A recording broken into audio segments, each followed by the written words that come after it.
The afternoon sun hung lazily over the rooftops of Mabudi Estate, a neighborhood where life was modest, yet every day came with its own quiet struggles. Inside a small apartment on the third floor, Amora Okoye, a 27-year-old single mother, cradled her 6-month-old daughter, Zara, in her arms. Amora was exhausted. She hadn't slept a full night in weeks. Between juggling 2 part-time cleaning jobs, freelance tailoring work, and caring for her baby alone, her body was slowly rebelling. Her eyelids felt like weights, her back ached, and every cry from Zara, though soft, felt amplified. But she smiled through it all. Zara was a miracle. After a complicated pregnancy and an even more complicated breakup, Amora had vowed never to complain about the demands of motherhood.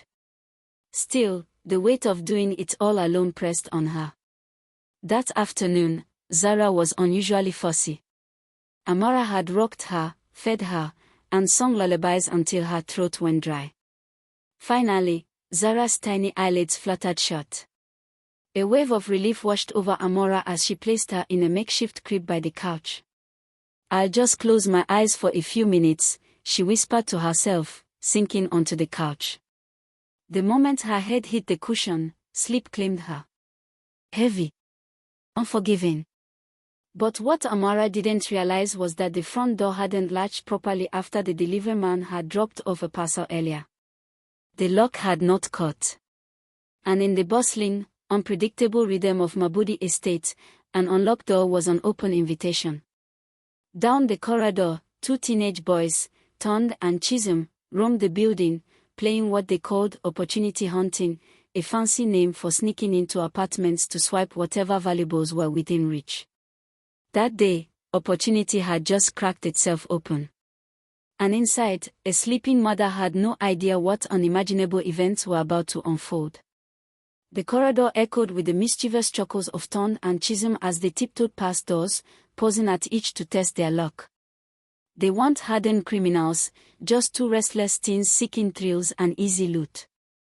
Chisholm, the lankier of the 2, whispered, "Omo, we've checked the entire block." "Nothing." Tond smacked. "Relax, we haven't tried 3C yet." As they reached Amora's door, Tond casually twisted the handle. It opened. Both boys froze, wide-eyed, then grinned at each other. "Guy, jackpot," Tond hissed. Creeping inside, they found themselves in a humble living room. No TV. No fancy electronics. Just a sewing machine in the corner, stacks of fabric, and a few neatly folded baby clothes. "Broke people," Chisholm muttered. "Let's check the bedroom." As they turned toward the inner rooms, a soft sound caught them off guard. A baby's whimper. Both boys paused, exchanging confused glances. Slowly, they approached the makeshift crib near the couch. There, lying peacefully, was Zara, her tiny fingers curled into fists, her lips puckering in sleep. Tond's face softened. "She's so small." Chisholm scoffed, "What are we gonna do with a baby, abeg? Let's search and go." But Tond's gaze had shifted. "Wait. You know that woman in Block B who pays for babysitting kids? She always says she needs more." Chisholm frowned. "Are you mad? You want to carry somebody's baby?" Tond's mind was racing. "Think, Chisholm. If we take the baby there, we can tell her we found her abandoned. She'll pay us for rescuing her. Maybe even keep her." Chisholm hesitated. This wasn't part of the opportunity hunting plan. But the idea of easy money, without stealing anything, was tempting. Meanwhile, Amora lay on the couch, oblivious, sunk into a sleep deeper than she had known in months. Fate had just rolled the dice. And Zora's tiny life was about to be moved like a pawn in a dangerous game. With a nod from Tond, Chisholm gently lifted Zora from her crib. She stirred but didn't cry. In less than 5 minutes, they were gone. And when Amora's eyes finally opened, her world would never be the same. Amora's eyes fluttered open, her head foggy from what felt like the deeper sleep she'd had in years. For a brief, blissful second, she didn't remember the exhaustion. She didn't remember the chores. She didn't remember the endless cycle of survival. But then, she remembered Zara. She bolted upright. The crib was empty. Her heart stopped. "Zara," she called, her voice shaking. She glanced around the room, expecting to see her baby rolling on the carpet or nestled under the couch. But there was nothing. The room felt too quiet, too still. "Zara," she shouted louder, rushing to the bedroom. Empty. The bathroom. Empty. Panic wrapped around her throat like a noose. She checked under blankets, behind furniture, irrational places, because that's what terror does. It makes you look for logic in impossible places. Her gaze shifted to the front door. It was slightly ajar. Her legs went numb. Amora stumbled into the corridor, barefoot, hair wired, her voice rising into a desperate cry. "Please. Somebody help me. My baby, she's gone. Zara's gone." Neighbors peeked through half-open doors, murmuring among themselves. Some assumed Amora had simply misplaced the child somewhere inside the flat. Others started to realize the gravity of her screams. Within minutes, a small crowd formed. Mama Kofayet, the sharp-tongued woman from next door, took charge. "Check the stairwell. You, go to the back of the building." Someone called the estate security. Amora stood in the middle of the hallway, her chest heaving, her mind replaying every worst-case scenario she had ever feared. Who would take a baby? Why? How? In her heart, guilt roared louder than logic. "I should have stayed awake," she whispered to herself. As the minutes passed, the crowd's murmurs turned into frantic whispers. One neighbor mentioned seeing two teenage boys loitering in the corridor earlier. Someone else thought they saw them heading toward Block B. The estate security guard, a sluggish man named Mr. IB, scratched his head, muttering, "I no see anybody pass here." Amora's knees buckled. She sank to the floor, clutching her chest, the world spinning around her. Her baby was gone. And the clock was ticking. Little did she know, Zara was now in the hands of strangers who saw her as nothing more than a shortcut to fast money. Amora's desperation had reached a boiling point. She was no longer the exhausted, overwhelmed woman who had dozed off on her couch. Now, she was a mother ablaze with sheer, primal terror. "I will tear down this whole estate if I have to," she shouted, her voice raw. Her bare feet hit the pavement with ferocity as she stormed through the estate, her neighbors trailing behind like a search party that didn't yet believe they'd find anything. Mama Kofayet, who had taken the lead earlier, pulled Amora aside. "Child, think carefully. Did anyone strange come to your door today?" Amora's mind raced. The delivery man. The parcel. The faulty lock. "Yes," she whispered. "A courier came. I was so tired, I didn't check the latch." Mama Kofayet's expression hardened. "That's how they got in." Word spread quickly. Within minutes, estate security, sluggish as they were, began fanning out. But Amora wasn't waiting for their protocol. She charged toward Block B, her instincts guiding her. The mention of two teenage boys earlier had burned into her mind. As she pounded on doors, residents grew more alarmed. "Check Madame Ino's place," one whispered. Amora's head snapped up. Who is Madame Ino? Faces exchanged nervous glances. Nobody wanted to speak loudly about Ino. She was feared, connected to people beyond the estate walls. But Amora didn't care for silent politics. "Take me to her," she demanded. Mama Kofayet relented and led the way. As they reached Ino's compound, Amora's fist pounded the rusted gate with a fury that echoed across Mabudi. "Open this gate. I know you're in there. Where is my daughter?" Inside, Madame Ino sat calmly, watching the commotion from her window. She wasn't worried. She had handled worse. But today, something felt different. There was a fire in that mother's voice that didn't sound like it could be silenced with money or threats.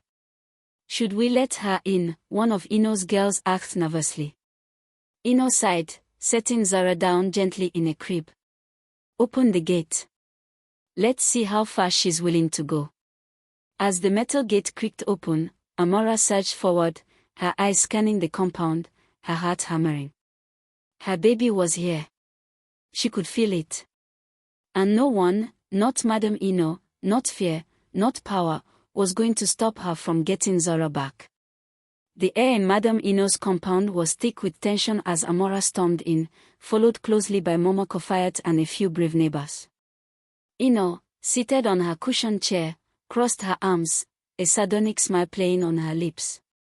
"You're trespassing, Madam," Ino said coldly. "This is my home." Amora's chest heaved, her eyes scanning every corner.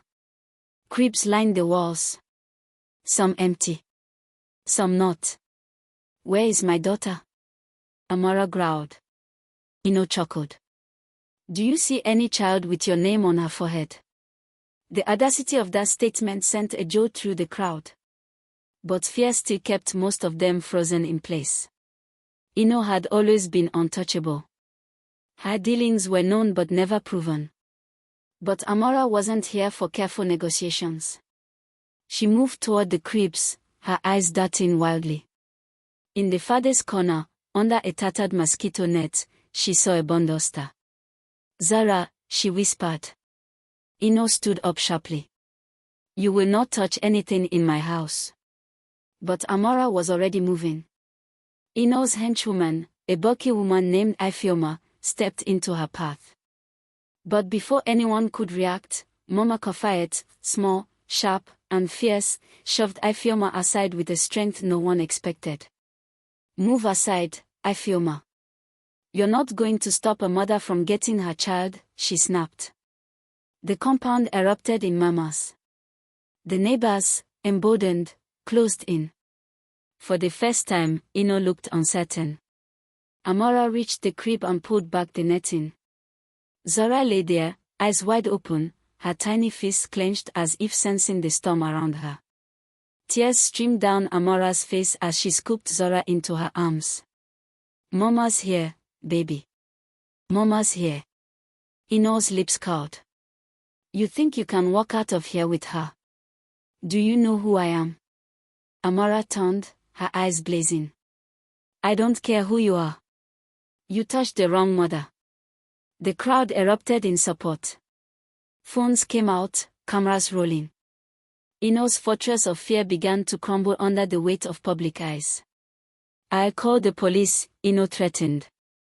"Please do," Mama Kofayat retorted. "We'd love to hear how you explain having all these babies." The estate security guard, Mr. IB, finally found his courage and announced, "This matter is now official. Madam Ino, you are under investigation." Realizing her grip on the situation was slipping, Ino's face darkened. But it was too late. Amora, with Zara pressed tightly to her chest, walked out of that compound, not as a victim, but as a mother who had shattered an empire of silence. The unimaginable had happened. A mother had defeated the system. News of what happened at Madame Ino's compound spread through Mabudi estate like wildfire. By nightfall, every corner shop, every kiki driver, every household was buzzing with the same sentence. "Did you hear?" Amora stood up to Madame Ino, and won. The police arrived later that evening, but not because Ino had called them. The viral videos taken by neighbors had reached the right people. The footage of Amora cradling Zara, flanked by a crowd demanding justice, left the authorities no choice but to act. Ino's compound was raided. The truth was worse than anyone had imagined. Several missing infants were found, some intended for illegal adoption, others lined up for a begging ring operated across city markets. Ino, who had once operated with impunity, was arrested on charges ranging from child trafficking to obstruction of justice. For Amora, the whirlwind had just begun. Journalists swarmed her, Her story shared across radio waves, online news, and TV stations. She became the face of a movement she never sought to lead. But fame wasn't what she wanted. All she cared about was that Zora was safe in her arms. A week later, the estate organized a community vigil, a celebration of courage. People who had once turned a blind eye to Ino's operations now stood up, candles in hand, vowing never to let silence become complicity again. As Amora stood on a small stage, Zora sleeping peacefully against her shoulder, she was handed the microphone. "I'm not a hero," she said, her voice steady. "I'm a mother. And when mothers fight for their children, there is no force strong enough to stop them." The crowd roared. Mama Kofayat, wiping tears from her eyes, shouted, "You are the fire this estate needed, child." From that day forward, Amora wasn't known as the tired, struggling single mother in 3C. She became a symbol of relentless maternal strength. But she never wanted the spotlight. For Amora, the victory was quiet. It was Zora's breath against her neck as they both slept, safe and sound. It was knowing that she had almost lost everything, but had been brave enough to reclaim it. Because sometimes, the unimaginable isn't the tragedy. It's the fact that a mother, underestimated and exhausted, can rise and dismantle a predator's kingdom with nothing but her love and her voice.